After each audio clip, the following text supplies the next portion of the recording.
বিকেলের অপরূপ সৌন্দর্য উপভোগ করতে কার না ভালো লাগে। তো বরাবরের মতো আজকেও ঘুরতে বের হয়ে গেলাম আর চলে আসলাম গোমস্তাপুর স্টার পার্ক। তো গাইস দেখতেই পাচ্ছেন আমরা স্টার পার্কে চলে আসছি আর এই পার্কে প্রবেশ করতে হলে টিকিট সংগ্রহ করতে হবে।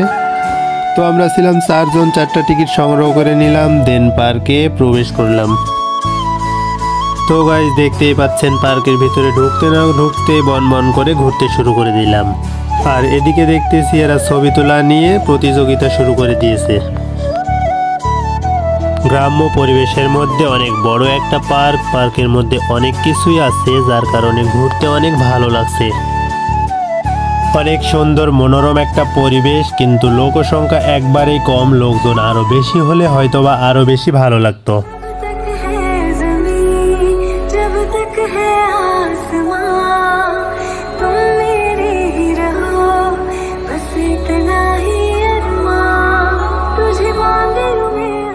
ওয়াও, সামনে সমুদ্র আর সমুদ্রের পাড়ে অনেক সুন্দর একটা জলপরি দাঁড়িয়ে দাঁড়িয়ে পানি ঢালতেছে, দেখতে অনেক ভালো লাগছে।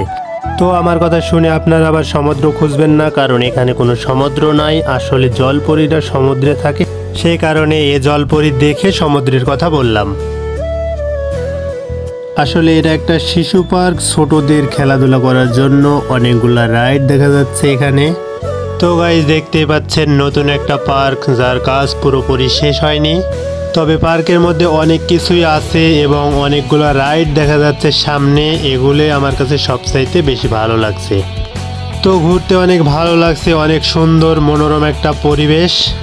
ওয়াও, সামনে দেখা যাচ্ছে জাতীয় ফল কাঁঠাল, যা কিনা খাওয়া যায় না, শুধু দেখা যায়।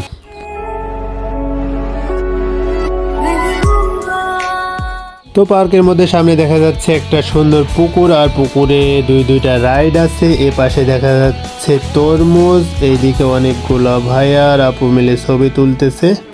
তো সবকিছু মিলিয়ে আসলে অনেক সুন্দর একটা মনোরম পরিবেশ। আসলে ভাই গ্রাম্য পরিবেশের মধ্যে এত সুন্দর একটা পার্ক যে যেখানে আসলে সবারই মন ভালো হয়ে যাবে।